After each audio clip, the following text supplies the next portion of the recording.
Bueno, yo cuando hablo de mares inexplorados del comercio internacional, estoy hablando de mares inexplorados en la investigación económica, obviamente en lo que es el mundo real no te lo sabría contestar. A nivel de mi campo del comercio internacional, te diría que hay mares inexplorados tanto teóricos como empíricos. A nivel teórico, yo creo que hay tres áreas principales donde creo que debería haber más investigación. En primer lugar es investigación en relación al poder de mercado de ciertas empresas en los mercados globales, en la conducta oligopolística de algunas empresas.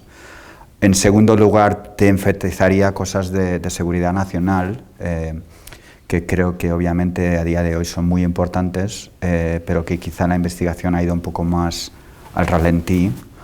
Y en tercer lugar, pues intentar incorporar más resultados del campo de investigación de la economía del comportamiento, no porque piense que tal como se comportan los consumidores o las empresas sea acorde necesariamente con esos modelajes, sino que me parece fundamental, algunas de las lecciones que hemos aprendido de ese campo, me parece fundamentales para entender cómo la gente percibe la globalización.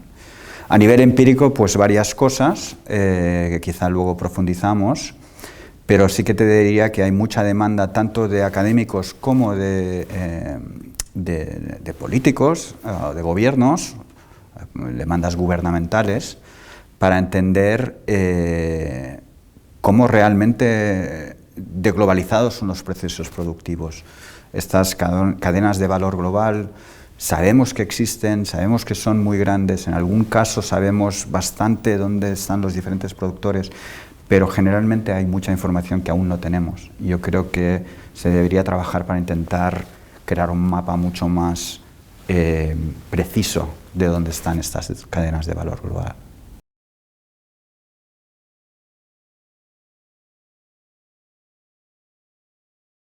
A ver, con un poco de contexto,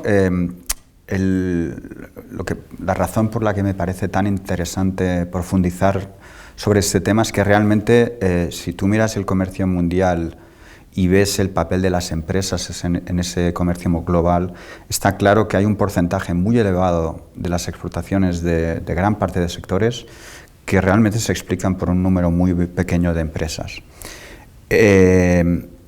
Eso per se no implica que sean empresas que están explotando el poder de mercado, que debamos regularlo. No estoy diciendo eso, porque muchas veces la razón por la cual estas empresas son tan grandes es precisamente porque se han beneficiado de la globalización, han conseguido beneficiarse de la existencia de ciertos proveedores que han reducido sus costes, han sido hábiles en hacer un marketing de sus bienes en muchos países, y eso las ha hecho realmente grandes.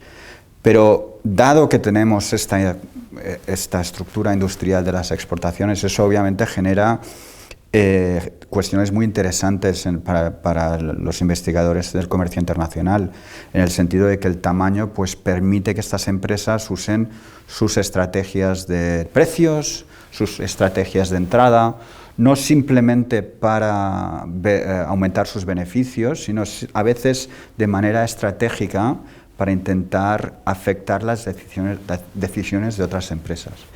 Eso es algo que cuando uno intenta entender los efectos del comercio sobre el bienestar, pues pueden tener implicaciones importantes. Hay ciertas estrategias que pueden ser beneficiosas para las empresas porque pueden llegar a llevar a precios más bajos, a poner más límites a la inflación, pero hay otras estrategias que pueden tener consecuencias negativas para los consumidores, porque quizá ciertas estrategias de precios muy agresivas pueden mantener a la competencia extranjera fuera del país, lo cual puede generar precios más altos para los consumidores.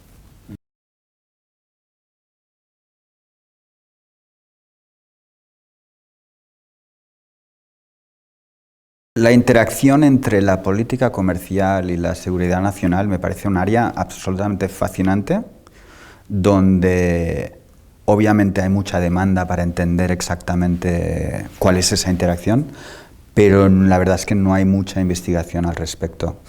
Lo que voy a hablar en la charla, en parte es, voy a hacer unas apreciaciones sobre lo que veo como algunos aspectos fundamentales de esa interacción. Por ejemplo, me parece sorprendente que durante décadas los gobiernos llevasen a cabo políticas comerciales bastante liberalizadoras sin tener mucha preocupación por lo que esas políticas podían llevar en términos de exportaciones de ciertos bienes, que a veces no solo son bienes de consumo, sino que pueden ser bienes intermedios para un sector militar extranjero.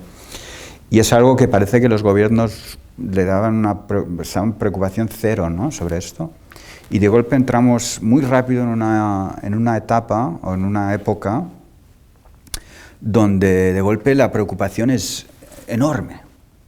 Es decir, ¿cómo pasamos de épocas donde las políticas comerciales intentan bajar precios, intentan beneficiarse de la globalización sin dar ninguna importancia a la seguridad nacional, y ahora estamos en una época que, si vemos lo que se está anunciando, las políticas comerciales que se están anunciando en Estados Unidos, las que se están implementando en Europa, son políticas que están cambiando el trade-off entre eficiencia y seguridad nacional de una manera muy notable. Y esto, desde el punto de vista académico, es como sorprendente, ¿no?, de por qué de golpe algo que no importaba importa tanto. A ver, obviamente se entiende que la situación geopolítica es muy diferente ahora de lo que era hace 10 años, pero también es verdad que sabemos que si hay un temor a una situación geopolítica, no es algo que nos vayamos a preparar en 1 o 2 años, y por tanto me parece como un poco curioso que hayamos pasado de la nada al todo, básicamente, en cuestión de meses.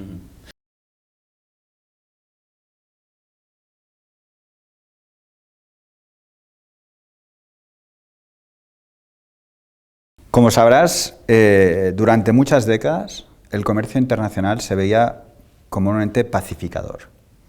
Es decir, vamos a intentar aumentar nuestras relaciones comerciales con Japón, por ejemplo, Estados Unidos, para que tengamos una situación más pacífica. En Europa, obviamente, uno de los motores de la creación del mercado único era la idea de que eso podría generar más paz en Europa.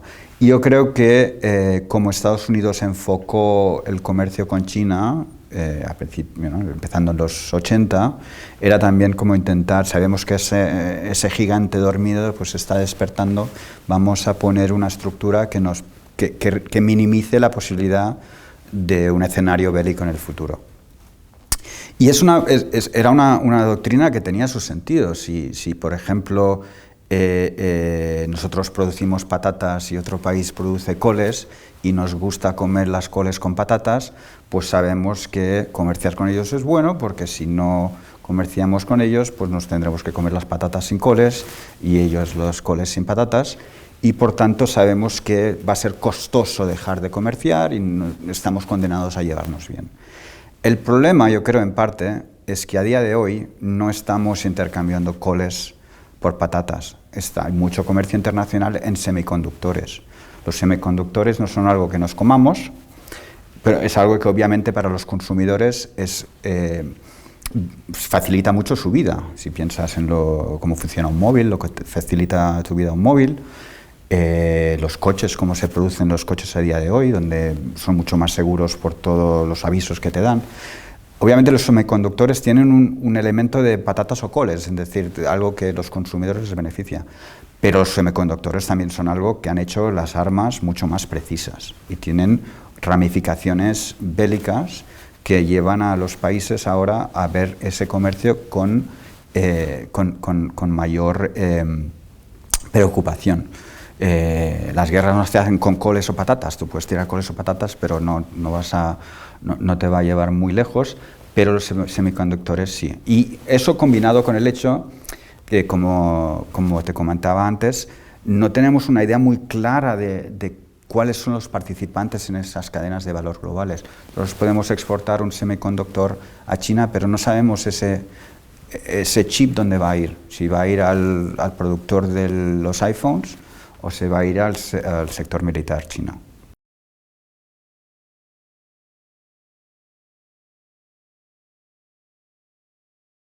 Sí, el diagnóstico de las elecciones americanas de noviembre es complejo. Hay elementos sociales que creo que son muy importantes por entender por qué tanta gente ha votado al presidente Trump. A nivel económico es sorprendente, ¿no?, que si uno ve las políticas que ha anunciado el presidente Trump, son políticas que creo que claramente van a ser perjudiciales para su votante más ferviente. Es decir, tenemos aranceles que van a afectar el precio de los bienes de consumo de muchos trabajadores o gente de renta medio-baja, que van a ver su poder adquisitivo disminuido. Quizá algunas de estas políticas van a generar algún empleo que no existía. La protección arancelaria genera empleo, pero dudo que sean un efecto de empleo suficientemente grande como para hacerlo, para que ese votante medio de Trump acabe mejor. ¿Por qué se le vota? Pues yo creo que en parte es por los temas sociales, es decir, el tema del movimiento woke, el tema del movimiento defund the police, ¿no?, sacar los recursos de la policía, pero también hay una sensación de que el votante medio de Trump pues tiende a sobreestimar el efecto negativo, ciertos aspectos negativos del comercio con China, por ejemplo, el hecho de que realmente sí el comercio con China pues reduce precios, pero también elimina ciertos sitios de trabajo. Y por otro lado también creo que el campo de la economía conductual nos puede ayudar a entender por qué los beneficios de la globalización, que son clarísimos en los modelos que escribimos, a veces el votante medio no los acaba de percibir. Quizá porque por la inflación, pues la inflación hace que no acaben de ver que los precios de las importaciones realmente bajan con el comercio, que quizá no el precio de los pantalones no bajan, pero si comparas la subida de precios de los restaurantes con la subida de precios de los pantalones, es obvio que los restaurantes son mucho más caros ahora en relación a muchos bienes que importamos del extranjero. Por tanto, ves, a mí me parece que pensar un poco en no lo que hace el comercio, sino cómo la gente ve lo que hace el comercio, es fundamental, porque sabemos que a la hora de la verdad el tipo de políticas comerciales que se llevan a cabo no son las que los académicos pondrían necesariamente, sino que son lo de los políticos, que obviamente se deben a su electorado, y las percepciones de ese electorado son fundamentales para entender la política comercial.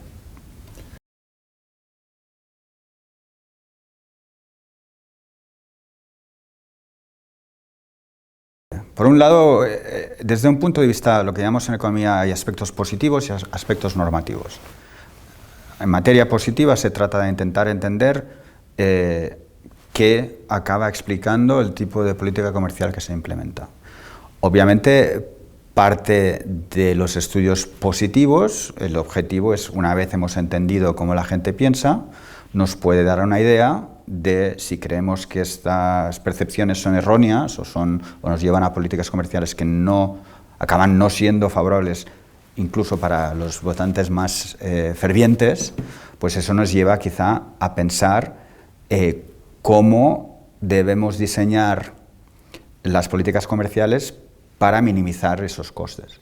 Hay dos maneras, obviamente. Una es quizá con el beneficio de ver las cosas con perspectiva, pues quizá en Estados Unidos se puede percibir que el proceso globalizador con China fue demasiado rápido.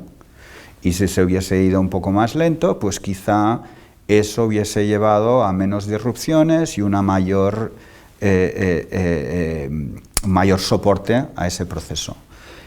quizá eso es una lección, ¿no? Y que si no hay manera de cambiar cómo ve la gente el proceso globalizador, pues quizás se tiene que ajustar un poco cómo se hace.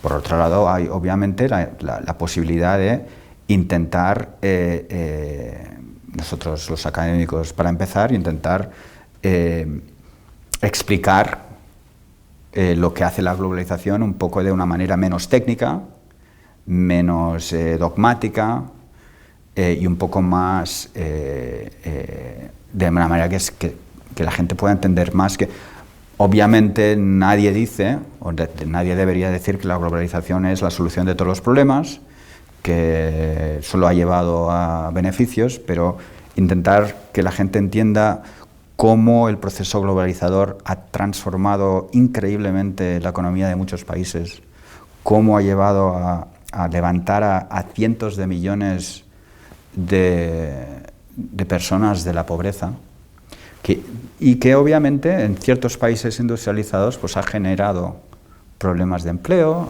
puntualmente, y quizá en algunos casos los gobiernos, menos en Europa, pero sobre todo en Estados Unidos, quizá los gobiernos no han hecho sus deberes en intentar que esos beneficios del comercio se distribuyesen de una manera más ecuánime. Que es algo que también los académicos pues podemos insistir más, que el comercio es bueno, pero el comercio es bueno si se combina con unas políticas laborales activas, con un sistema de redistribución que haga que nadie se sienta alienado de ese proceso que a nivel agregado sabemos que tiende a ser bueno.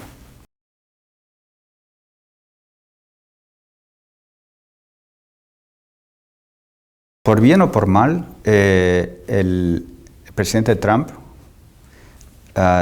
tiende a implementar las políticas que anuncia durante las campañas.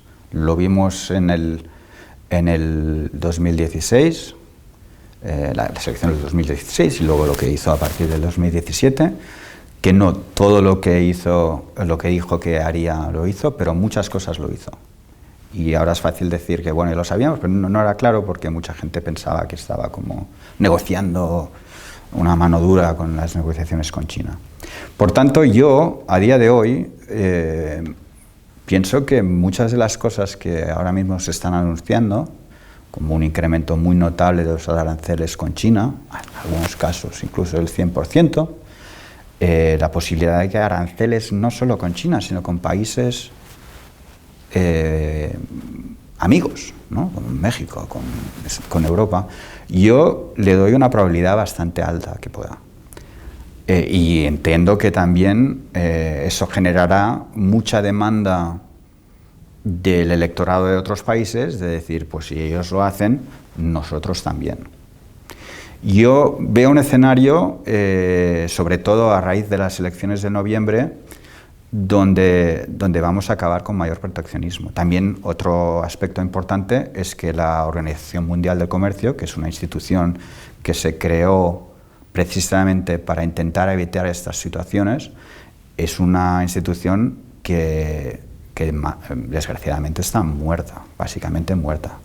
Pueden decir lo que quieran, hay casos abiertos, pero su poder ejecutivo a la hora de mantener el orden es nulo, y más ahora con el presidente Trump.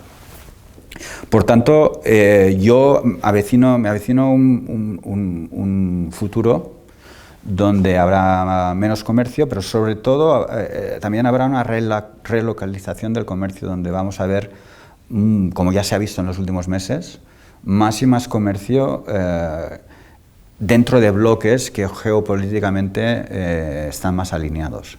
Pero incluso dentro de estos bloques alineados a nivel geopolítico vamos a ver disminuciones, en el sentido de que estos aranceles que se están anunciando pasen. Yo es el escenario que veo. Puede pasar, obviamente, que en el momento en que se anuncien esos aranceles y que los otros países pongan sus aranceles, se dé cuenta al mundo de que estamos parando algo que servía, del que sacábamos un rédito, y eso que al ver un coste más inmediato pueda generar una renegociación, nos sentemos en la mesa. En parte la razón por la cual los aranceles que se pusieron en Estados Unidos empezando el 2017-18, la razón por la cual aún están siguen vigentes, es porque no hemos visto mucho efecto de ellos. Pero yo creo que una guerra comercial a nivel mundial tendría efectos sobre precios, inflación, etcétera, muy inmediatos, mucho más inmediatos, lo cual podría llevar a la gente a ponerse a negociar e intentar salir de esta situación. Pero no va a ser fácil.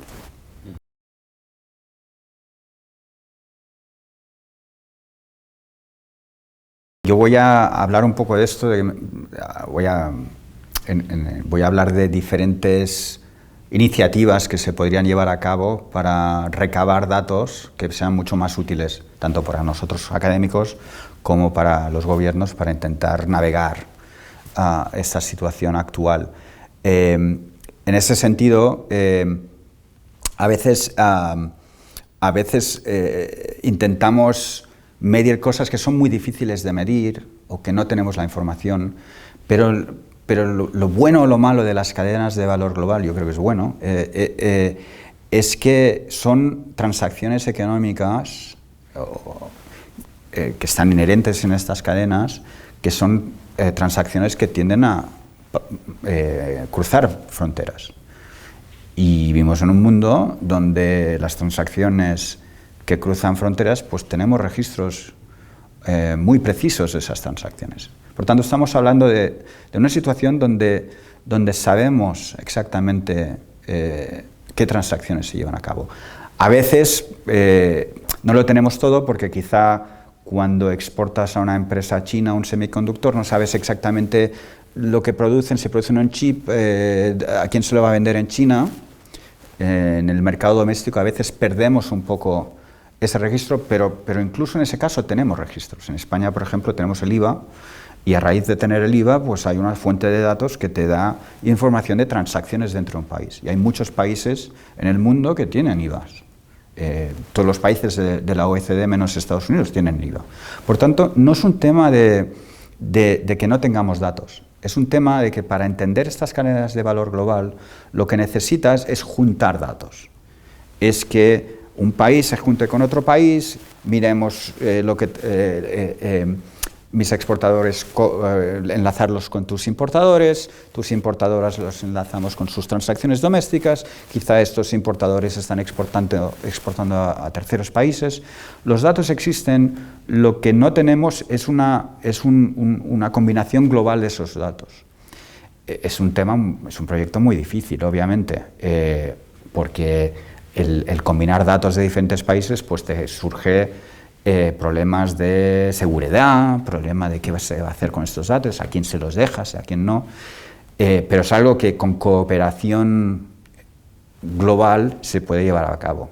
Obviamente, estamos en un marco geopolítico donde se me hace difícil pensar que es algo que vamos a hacer, que vayamos a poder hacer en el corto plazo.